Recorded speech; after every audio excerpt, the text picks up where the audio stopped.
Process of evaluation, అసలు evaluation అనేటువంటిది ఎలా చేస్తారు అనేటువంటి. Defining the objectives in clear terms. ఈ ఆబ్జెక్టివ్స్ అన్నీ కూడా మనం క్లియర్గా చెప్పాలి అంటే ఇందులో ఉన్నటువంటి ముఖ్యమైనటువంటి లక్ష్యాలు మనం సరిగా చెప్పాలి అంటే ఆర్గనైజింగ్ అప్రోప్రియేట్ లెర్నింగ్ ప్రొసీజర్స్, అంటే చక్కగా చదవడానికి అవకాశం కలిగి ఉన్నటువంటి మంచి పద్ధతులు అనేటువంటివి మనం ఎప్పుడు కూడా పెట్టుకోవాలన్నమాట. Continuous and comprehensive appraisal of peoples, పిల్లల్ని చక్కగా మెచ్చుకోవడం, వాళ్ళకి ఎప్పుడు కూడా అర్థమయ్యేటువంటి విధంగా చక్కగా బోధించడం. Achievement through suitable techniques, okay, చక్కగా ఉపయోగపడేటువంటి టెక్నిక్స్ని వాడాలి అండ్ టూల్స్, అవసరమైన వస్తువులను వాడాలి. And using the information thus gained for modifying and improving all aspects of education.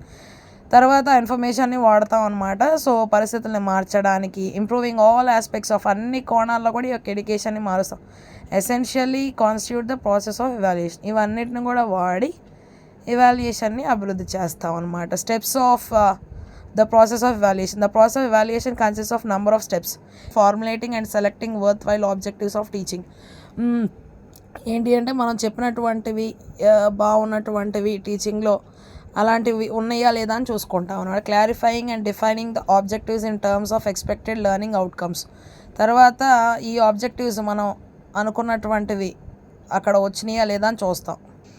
Evaluating the outcomes on the basis of evidences collected. మనం ఇవ్వబడినటువంటి విధానాన్ని బట్టి వాళ్ళు రాశారా లేదా అని చూసుకుంటాం.